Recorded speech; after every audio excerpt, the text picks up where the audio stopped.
Well, good morning, good afternoon, and welcome, and good evening, and wherever you are in the world, this beautiful big world. It's episode 164 of Two Chaps, Many Cultures. First time live on Instagram, and the Instagram people get to see the little green room stuff that went in the background to start this off. So, you know, it's like how we make the sausage. And we're including Instagram as a matter of inclusion. And of course, one aspect of inclusion is faith and spirituality. The people around us, that might practice certain faiths, and how to include those practices in the workplace or in society and respect them. And we've got a very, very special guest. I mean, a very special guest. All guests are special, of course. Stick around.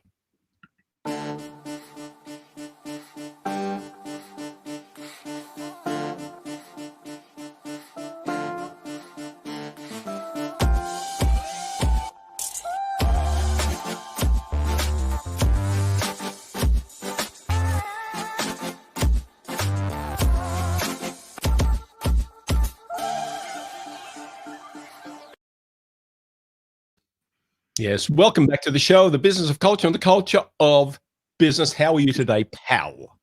I'm splendid, and I want to give a quick shout out because I'm dating myself. Those of you who follow me on social media may have seen it this morning. Rest in peace, Lou Ottens, the man who invented the compact cassette. Those of us old enough to remember, you guys know what that is, and formed the youth of many through his invention. So rest in peace, good man. You did a wonderful thing to the world, at least to my world. Now, did he also invent the very important aspect of rewinding the tape with a pencil, which I saw on that? I'm not sure if that was the intention, but the generations of people know what the combination of a number 2 pencil and a cassette tape means. But that's actually an age test. You give a 12-year or 14-year-old today these 2 items, and they look at you like, what is this? The joys of a mixtape. Well, welcome everybody. Yes, today we are talking about spirituality, religion, and the part it plays in our society, of course, and more importantly, the diversity we find within it and the people around us and how they practice those faiths. And, of course, we could talk about it all day as to white guys sitting here in our bloviating white. And as we always like to do, is we like to learn. And when we learn, we go to the right teachers. And there is no better teacher when it comes to inclusiveness and knowledge about different faith practices and inclusion of those different faith practices than our guest today, the wonderful, there's no other way to describe her, Soumaya Khalifa. Assalamu alaikum, Samaya. Wa alaikum assalam. Greetings of peace to all. It's so wonderful to be with both of you. My gosh, being on your show is such an honor. Whoa, I feel very special. Thank you. Who told you that? Yeah, I've just been following you and learning from you and all your guests. It's incredible. Just the amount of... we should be reprimanded for not having you on sooner. Oh, no. It's just the right time. You bring so much knowledge, and all your guests and your creativity on the different topics that you bring on is just absolutely stunning. So congratulations to both of you. Job well done. Well, thank you. I want to make a remark that I think is important for those of you watching this on social media, because that's where we're streaming. The announcement for this episode got likes and comments from people who usually don't like and comment on our stuff, because maybe that's not within their scope of interest. So no judgment there. The fact, though, that people that you wouldn't expect to be interested in this particular episode are in fact interested means that Ms. Khalifa here has a scope that goes far beyond what you might expect. So Brett was not exaggerating when he said the one and only, the one with the experience and the foundation to talk about inclusiveness around faith and spirituality. I'm very excited to have you talk about this, Samaya. Thank you, Christian.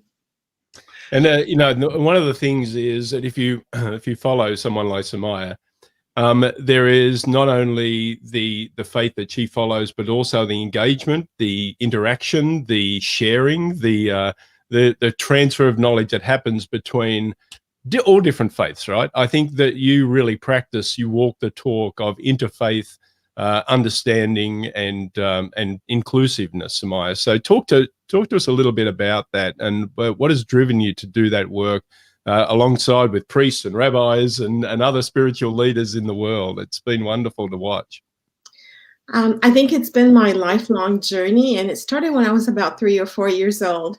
I was born in Alexandria, Egypt, and I went to a French Catholic school. And the school was run by nuns, and they had a chapel, and we used to have like chapel services every single day. And as a little child in pre-kindergarten, I would go into the chapel because I was curious.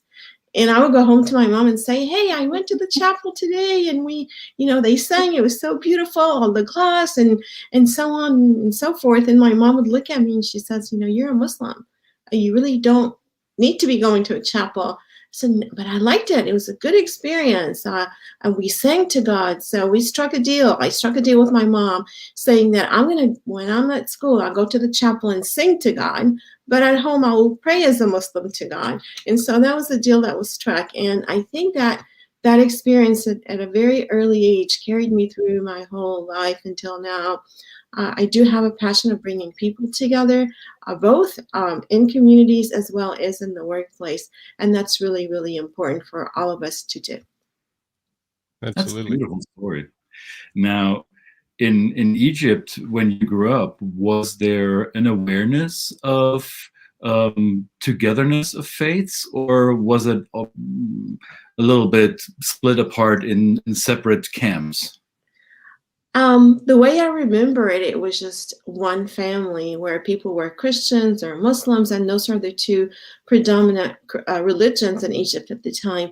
And they were neighbors, they were co-workers, they would exchange food, like taking food to our neighbor downstairs who was Christian, and they will send us food. We will, wish them happy holidays, and they would know when Ramadan is and do the same. We would visit them, and it was just like we were just one family. And so that religious differences didn't really, wasn't pronounced at all. We just knew they were friends and like family, and they knew us well, and we knew them well, and we grew up together. That's how it was. Is it still that way? I believe that polarization is all over the world nowadays, and when there are political differences, or when there is a lack of resources or a struggle for power, people tend to look at themselves and find out how are they different? What reason do I have to hate a person, etc. And unfortunately, all over the world, we see that being used, whether it's religion or political views, or North versus South, or East versus West. And here in Atlanta, Georgia, and in Georgia, we make fun of people down the street in Alabama, right? So it's always us and them when there is limited resources or struggle for power. Us versus them. That makes it so much easier to feel good about yourself despite our own baggage, right? Because we have someone to point fingers to. Yeah.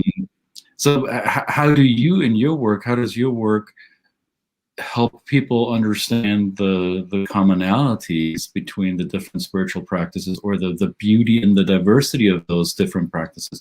How do you do that? How does your educational approach help people get over that othernessing? I don't know. Well, you know what I mean. Right.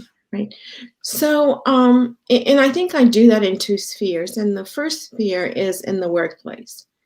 And when we look at the workplace, and if organizations and employers really want to make a difference, we have this whole thing about social justice, and ever since George Floyd, and this heightened awareness of employers and big organizations putting out statement upon statement. They really have a lot of power to make change happen in communities and in the world. Where do we as individuals meet people who are different than we are? They say that the most segregated hour in the United States is Sunday morning, because everybody worships in their own church. Well, employers have this power of bringing diverse people together under their roof and creating an environment where everybody feels valued. And in the diversity, equity, and inclusion world, we talk about psychological safety. We talk about belonging. And for people to come into work, we tell them, come in as you are. We want you. We want your full self here. But what we have seen in the past is that we want your whole self here, but leave your religion at the door. While religion is protected in the U.S. under Title VII of the Civil Rights Act of 1964, where employers cannot discriminate, but they're also required to provide reasonable accommodation. So employers of choice, employers that really want to go that extra mile, need to make sure that they are creating a culture of inclusiveness, of bringing people together.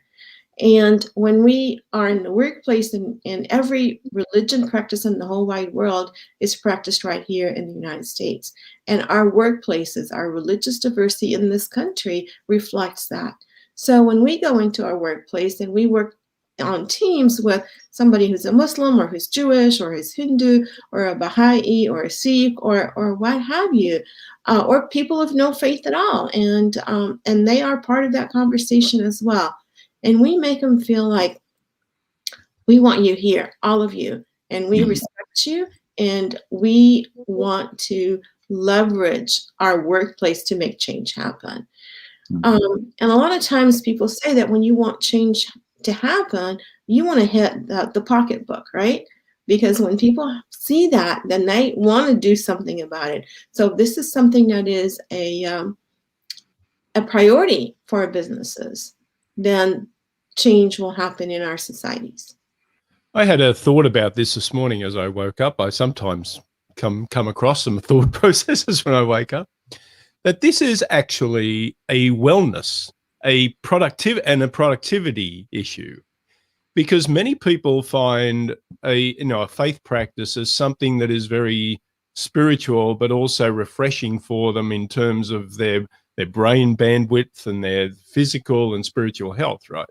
So wouldn't you want, as an owner of a business, the people that are in your business to be as healthy and well as they possibly can? And if faith leads them some way down to that path of wellness, then they're going to be more productive.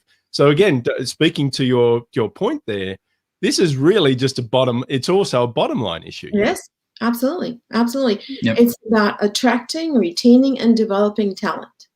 And when we make it okay in the workplace to be who you are and not worry about, hey, I'm gonna go to work, I practice Islam and I cover my hair, and if I am in a workplace, and for me to be appreciated, I have to assimilate.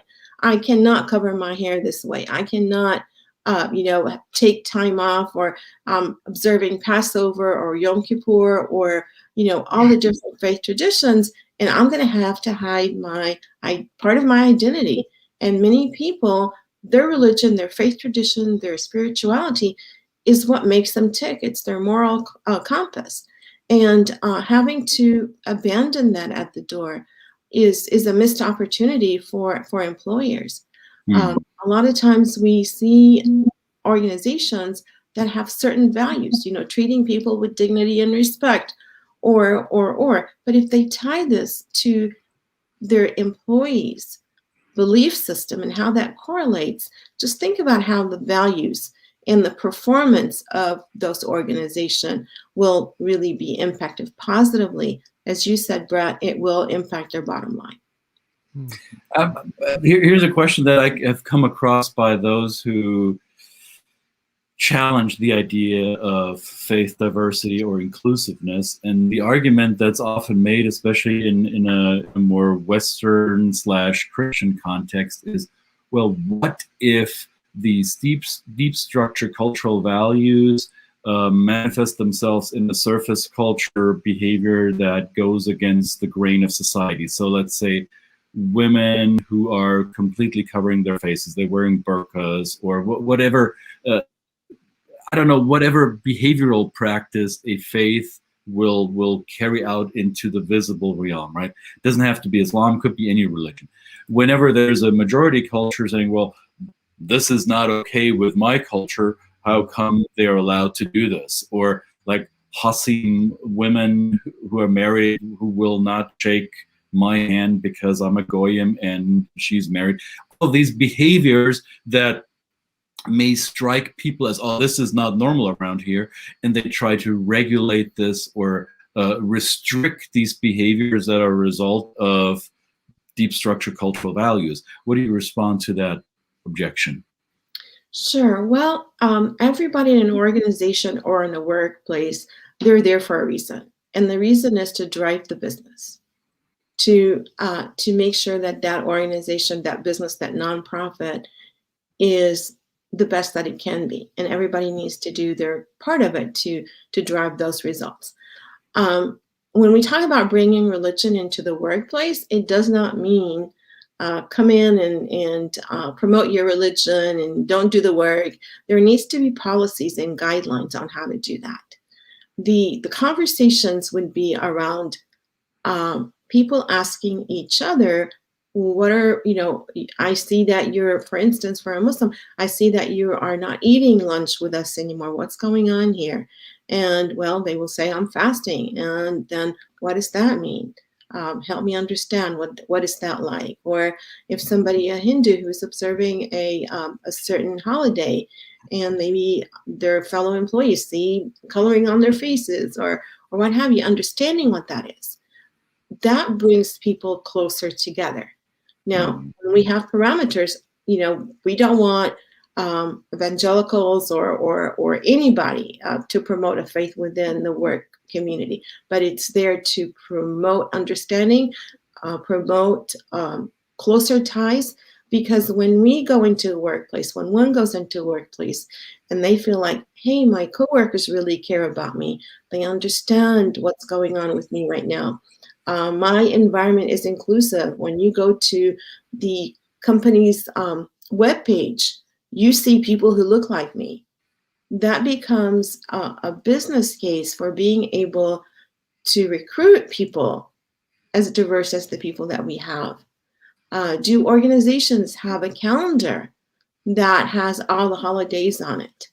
Or is it an organization, if we talk within a US context, that is a Christmas organization, right? So, so there's just so many things that could be done with bringing inclusiveness in the workplace, and religion is an important part of it.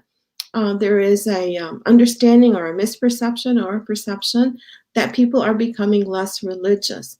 And according to Pew Research, that they found that between 2020 and 2050 in the world, there will be about a 30% increase of people who associate with a religious tradition. And so that's really huge. That's really huge. Yeah, so it's not going away, no doubt. So you mentioned fasting. So this is, and we wanted to get together and talk about the upcoming tradition of Ramadan for Islam. And so just tell us in terms of the practice and just a little bit of background, and then perhaps, again, I think that idea of having a calendar, right? Knowing it's coming up for your colleagues in the workplace would be an exciting time to kind of engage and ask and things like that. And also just wanted to ask in terms of that question, and I've had people do this where we've had mutual friends that have done this. And so I'm not Muslim, but I would like to in kind of in standing with you, I want to follow at least maybe can I practice some of this? Is it respectful to do so? And so on and so forth. So I know there's a lot of things in those questions. So if you're going to an employer's place and everybody wants to know about Ramadan and what their Muslim colleagues are going to be doing in that term, what is the actual tangible practice of it? Yeah. Sure. Thank you for that question. So Ramadan is a month, is a lunar month in the Islamic calendar. And because the Islamic calendar follows the lunar cycle, every month is cited So Muslims, even though they have an idea when the new moon is going to be born, they still want to go out there and sight the moon. So people are sitting on pins and needles, Muslims all over the world, to wait for the moon sighting to determine whether tomorrow is going to be Ramadan or is it going to be the following day. And so when Ramadan starts, it starts in the sunset time the day before, and the day is sunset to sunset for the Muslims, as it is for our Jewish brothers and sisters. And so when Ramadan is declared to start, then the Muslims will do their 5 daily prayers. But on top of that, there is a very special prayer that is done every single evening during Ramadan. Muslims believe that Ramadan is a celebration of the Quran, because they believe the Quran was revealed in the month of Ramadan. And so on top of the 5 daily prayers, they do another prayer where they will recite 1/30th of the Quran every single night. And so that makes them stay up late. And then they make the intention that they will be fasting the month of Ramadan.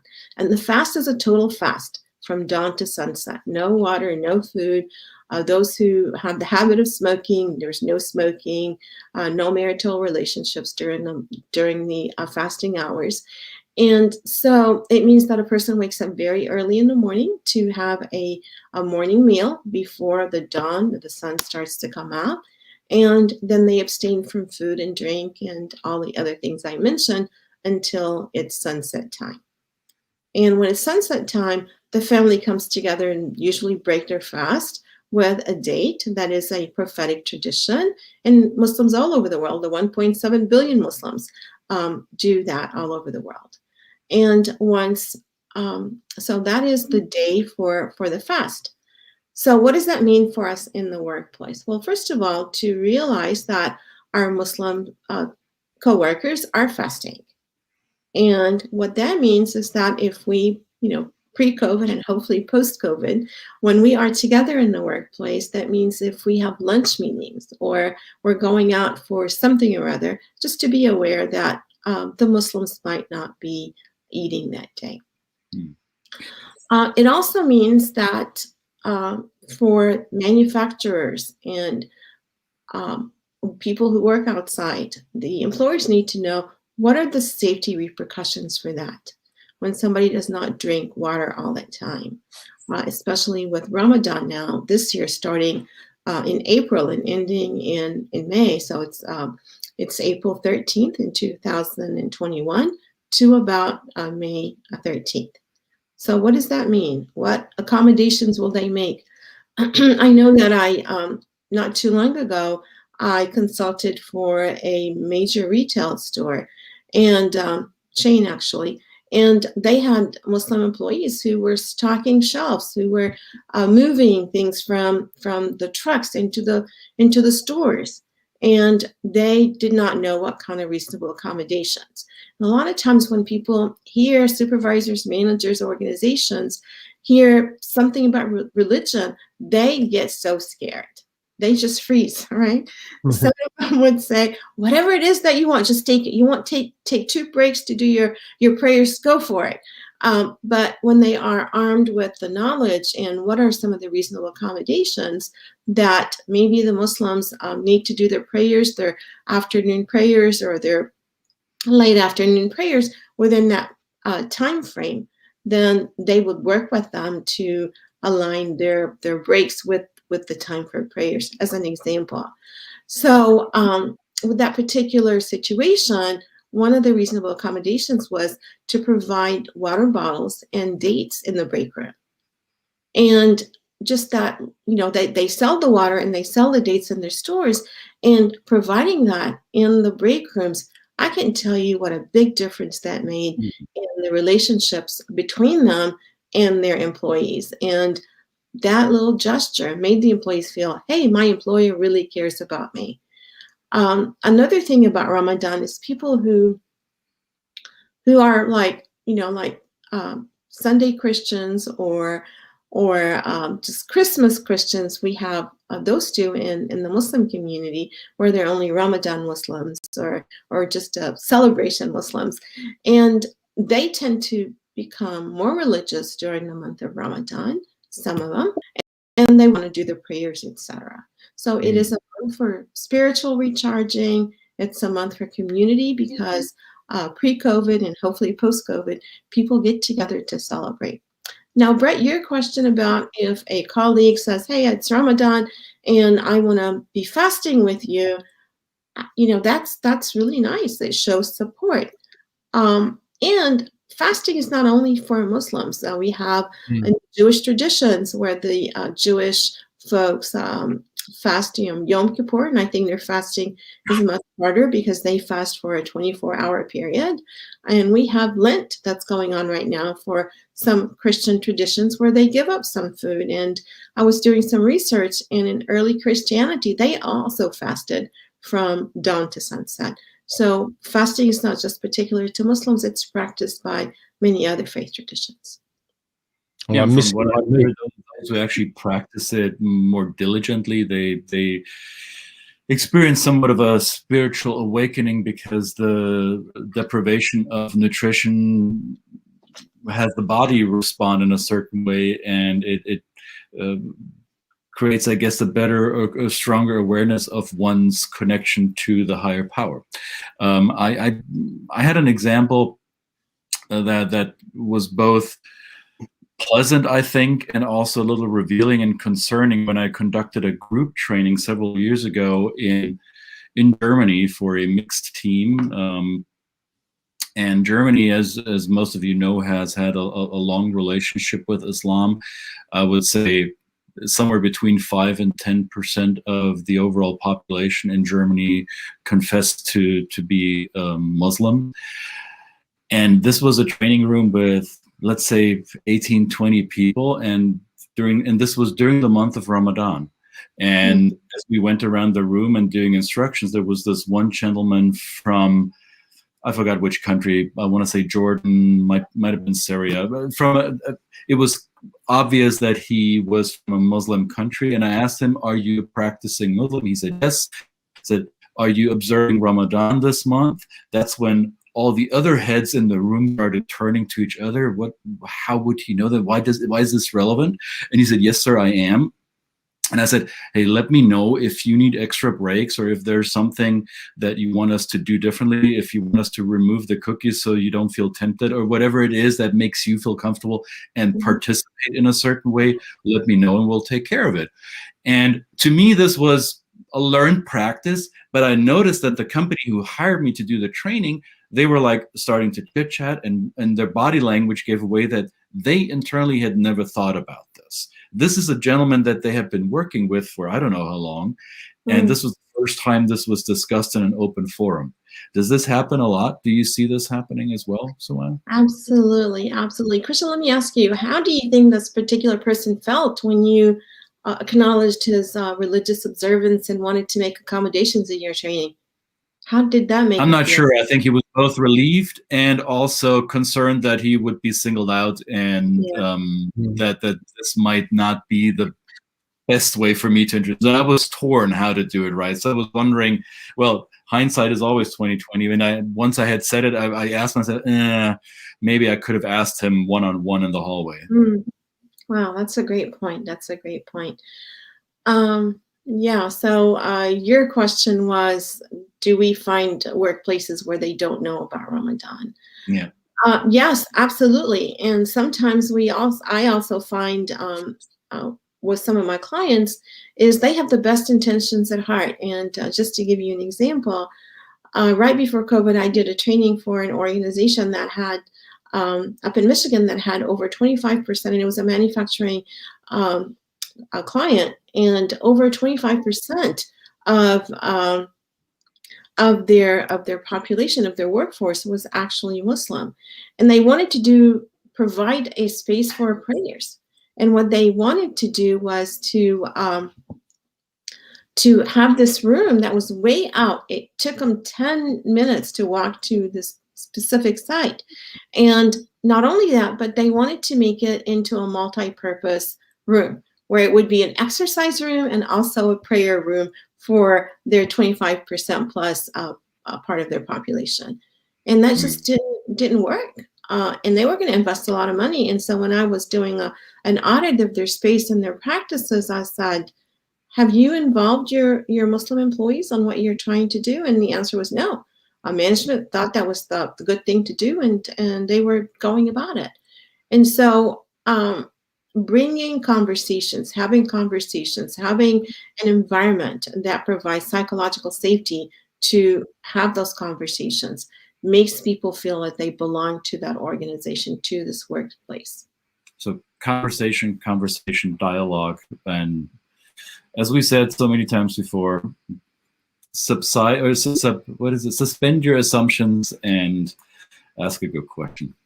And be curious, because it's fascinating. And as I've said before, Samaya is a wonderful teacher, and many like her. She inspires many of us to do the work we do in the right way, in a respectful way. And we want to thank you, Samaya, for your mentorship, your leadership, your inspiration, as always. And we should have more of this conversation. I think it's great. With I'd love to. I would love to involve your Jewish the friends and Christian friends. It'd be a great conversation to have a panel, right? To discuss. What a great idea. This would be fun. This would be fun. So, well, thank you so much. Thank you. Wonderful. That is another episode of Two Chaps, Many Cultures. And thank you again for listening. If you've got any questions for Samaya, please reach out to her. You can find her on LinkedIn and many different places. And I trust, I assure you, it will be a learning experience every day if you engage with the wonderful Soumaya Khalifa. Thank you so much. Thank you so much, Samaya. We'll talk to you again. And this is Two Chaps, Many Cultures, out for another one, episode 164. We will see you tomorrow. Bye. Bye for now. Bye-bye.